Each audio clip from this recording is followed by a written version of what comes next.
আওয়ামী লীগ, যুবলীগ, ছাত্রলীগ সহ তাদের সহযোগী সকলকে সংগঠনের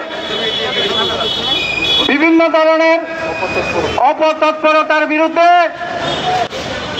বাংলাদেশ জাতীয়তাবাদী জনাব ইশতিয়াক আজিজ উলফত ভাই এবং মুক্তিযুদ্ধ প্রজন্মের সংগ্রামী সাধারণ সম্পাদক জনাব ডক্টর KMI মন্টি ভাইয়ের নেতৃত্বে উভয় সংগঠনের সকল নেতা কর্মী শুভাকাঙ্ক্ষী সমর্থক ভাইদের উদ্যোগে আজকে এই প্রতিবাদ সমাবেশ।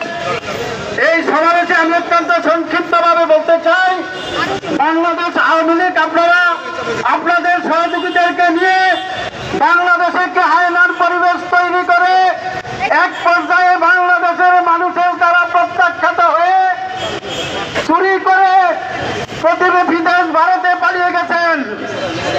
ভারতের আশ্রয়ে বসে থেকে বাংলাদেশে যে অপতৎপরতা চালিয়ে যাচ্ছেন, আমরা আমাদের শ্রদ্ধেয় মুক্তিযোদ্ধা ভাইদের এবং আমাদের সহযোগী আমাদের সহকর্মী মুক্তিযোদ্ধা প্রজন্মের ভাইদের পক্ষ থেকে বলতে চাই, ভারত সরকারকে বলতে চাই, আপনারা আমাদের বন্ধুপ্রতিম দেশ, আমরা আপনাদেরকে বন্ধুপ্রতিম হিসাবে অত্যন্ত সম্মান করি।